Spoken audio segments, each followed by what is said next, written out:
Welcome back, Fighting Dreamers. It's that day again. It's the good old... there's someone there. It's that time of week again. I need to get myself a new way to open a video. Yeah, it's just like my catchphrase at this point. This week I'm trying something a bit off the books. Nobody recommended this. It's basically a video idea I had, and I decided, hey, I'm too lazy to put out 2 videos. Let's try a weird little hybrid and mash for 2. Today we are talking the top 5 conspiracies, the top 5 unresolved mysteries of the Naruto universe.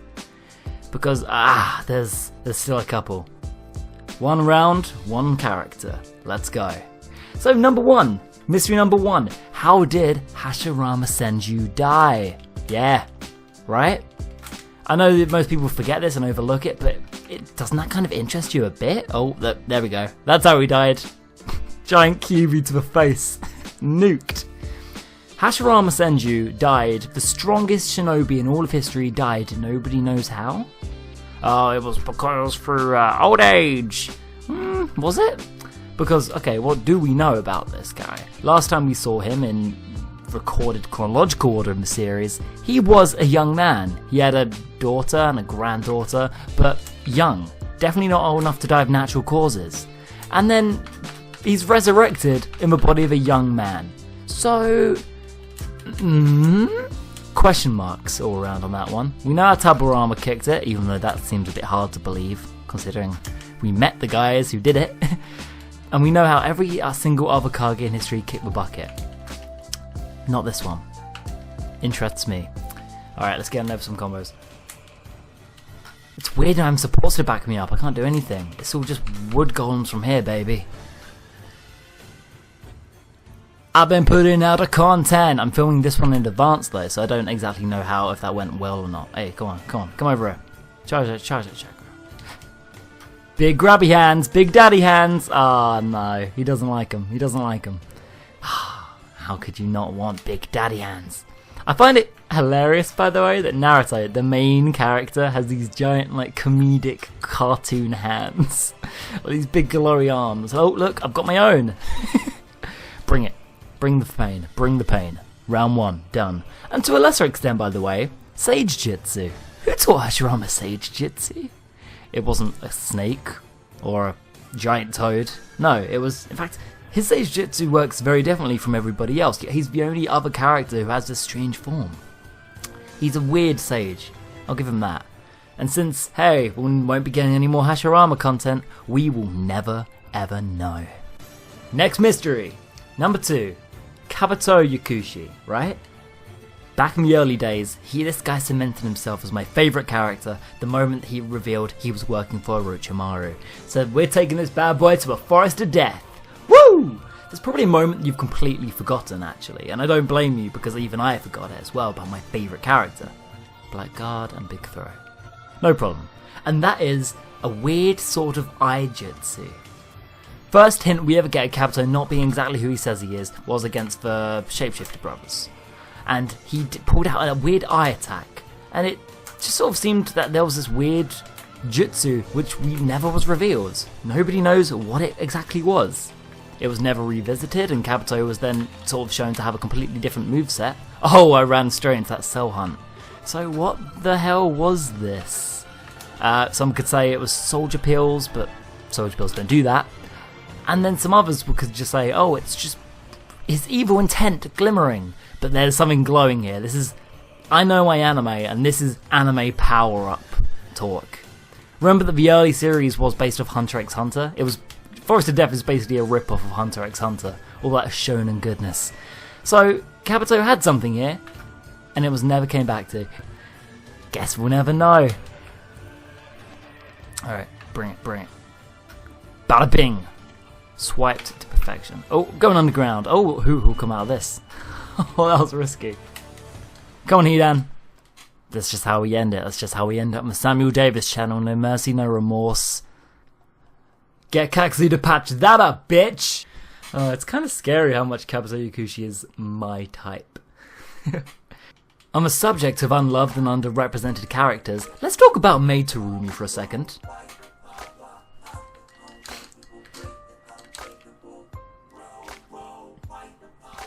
So we all know the deal. Madara Obito put the Hidden Mist in a giant dictatorship. A entire decade, an era of pain and bloodshed, because it was being run by somebody who did not like the place.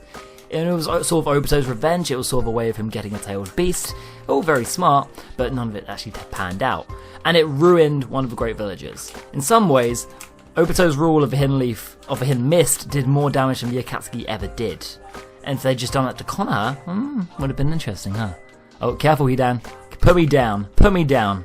There we go. Oh, it's those war combos. We're back, baby. Storm Generations, where I used to be a fucking pro at this. Those combos are just remorseless. Actually, if we're talking about, like, because Mei isn't a long-range character, she's mid-range, but her attacks work as if she is a long-range character. That's how her combos initiate. And I've always found them so broken. Come on, dash back, dash back. No, he's too smart, he's too smart. But how do people time and time again forget what Mei Terumi is capable of? Look at these giant combos, they're wrapping around the entire screen. They're basically Madara's giant Susanoo arms, except more subtle and more stylish. Uh-oh, we've got some trouble. Please don't summon me to your weird Satan god. I'm over here, buddy. Oh, Mei looks hot. Let's tear our clothes off more often. Hey, chill. Chill, Hidan. Anyway, the mystery goes as, how does she fix that dictatorship of a bloody mist? How does a woman, not a weak woman by any means, but these places are usually sexist and intolerant, how does a woman fix an entire system of evil without any opposition? Stronger men? Is it just because she was the strongest? Yeah, but then you have ninja like Kasame and Zabuza also reigning from the same village, and I find it hard to believe that Mei went with no competition. Even if it isn't that hard to believe, I think, oh look at this baby, I love her. I think it's something which we definitely could have done with seeing. Oh no, oh no, I fell out of that. I just fell out of that combo. Oh boy, Mei's had a fucking power up. I need to play with that more often. Sick. Boom. One of the best Kage of all time, Mei Terumi. Next theory from Masashi Kishimoto's actual manga. We're talking Tobi Dara, baby! This one is it's not my theory, but it is unresolved. If you're of a certain kind of delusion, a certain level. This one is a shout out to my boy Minamoto. You're not my boy. I really don't know what your intent is actually. Do you mean well? I don't know, but I can respect anybody with a fan theory. So, fan theory? No, can't be saying that shit in front of Minamoto. That shit's real. The idea of Tobi Dara, for anybody who hasn't been on Naruto base, and stay out of there, trust me, is that Madara and Obito are the same person? Or was it that Madara is still Tobi? You know, that thing that got disproven, like, literal about 5 years ago. Possibly more. No, because apparently it's still Madara. The fact that there are two Madaras, I don't know, he'd tell you all about it. I'm not the pro in Tobi Dara. But nonetheless, unresolved. Maybe the new Boruto manga will tell us. Oh. That's a shame. Some things just weren't meant to be, buddy. Never a better example of Roland Barthes' death for the author than Minamoto. Look it up. Anyway, so this guy has got a pretty good strategy. I think I've got a pretty good strategy too. I'm just doing fucking handstands. Guys, this is a tough one. I'm not sure if I'm gonna make it out of this battle. Weep for me. Where did I go wrong? I lost a friend. Now stay up with you night, and I learned how to save a life. What's the most insulting way we can finish this? What's the most disrespect we can show? Oh, boom. Which way are you going, buddy? You're gonna get hurt. Naruto base is a strange place, man. On the last video, Full Uchiha, I don't actually know who you are on the base. He said, more like Weeaboo's heaven. Dude, it's not even that. It goes beyond that, doesn't it? It's like talking to 50 edgy Sasuke wannabes in a one chat. It's just, ugh. And whenever they talk about like actual world issues, talking about Trump this morning, logged out. I just log out. When the going gets tough, I'll just log the fuck out. Next up, why did Kaguya need a Zetsu army anyway? Storm Gorge, discharge all chakra in one down. That won't stop me. I'm the king. I finally watched the new animation episodes, and they're so good. Why wasn't Naruto like this the entire time? Why are they treating with Kaguya with such respect in the anime, by the way? Like, Studio Parrot just fucking loved this character for some reason. They murked Madara, gave him one ending, but none of the respect, and then Kaguya gets, like, an opening, she's in 2 openings, and all the nice animation. And also a filler backstory, which actually added quite a lot and was quite good. That's what good filler does, people. Alright, I'm feeling the ice, baby. Boom, boom, boom. Bits all still about the bones. See it coming? Oh, he saw it coming. He doesn't want a big old mum hug. Give me my fucking chakra. Why did Kaguya need a Zetsu army? This was something which everyone was wondering. It was the big mystery when the anime was wrapping up. But, I mean, it's been about 2 years, and there's no straight answer. We've seen the villains that Kaguya was scared of, the other Utsukis, we believe, that are Kinshiki and Momoshiki, but these guys were in the Boruto movie, and they were jokes. Compared to her and Toneri, they were jokes. Kaguya didn't need an army for those clowns. So, why? She's clearly the strongest thing we've been shown in the entire series. So, what is so scary that she needs it? Jashin? Tonton? We just don't know. And I want some fucking answers.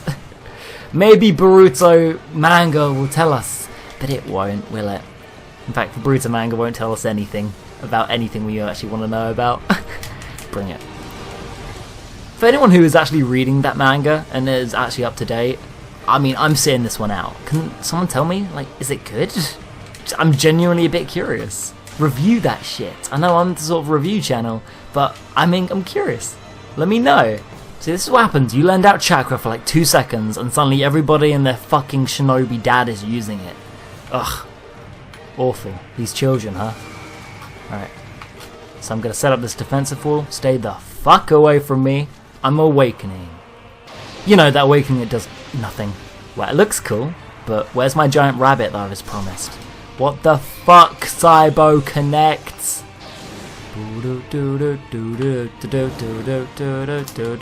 Oh, I'm feeling ice. I'm feeling coldness. Oh, what the fuck was that? Did you guys see those giant grubby hands going off into the distance? Rewind on that.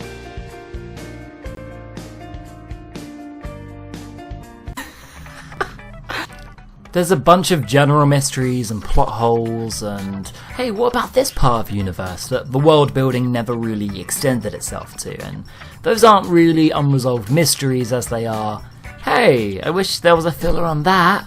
Much like the Uzumaki clan. Where did they come from? How did nobody know that Naruto was the Jinchuriki? Because he is the mirror image of the guy who beat it. It's just weird how nobody knew this little fucking brat here was the fourth Hokage, but that's not a mystery. I'd actually put that under the realms of plot hole. Final mystery today, unresolved, is something which Naruto and Sasuke fans still debate furiously, is Genjutsu. Bring Yagura. Give him the little sexy eyes too.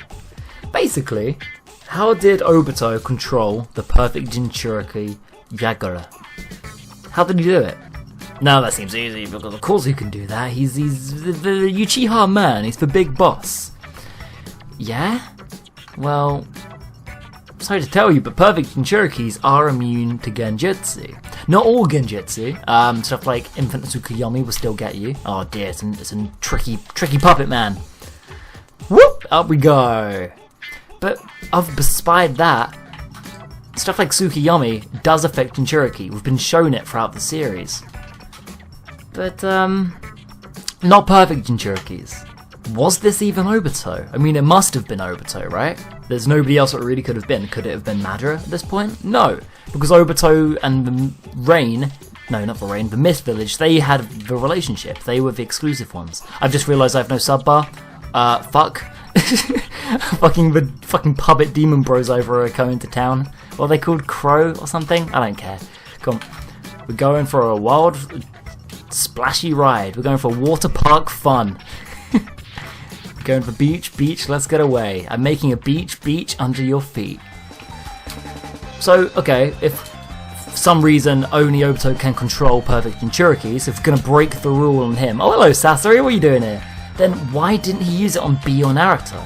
There's many times in the series, like during the 5 Kage Summit arc, where Obito had full access to Naruto and could have put him in a Genjutsu like that, but he didn't. So, was this Obito?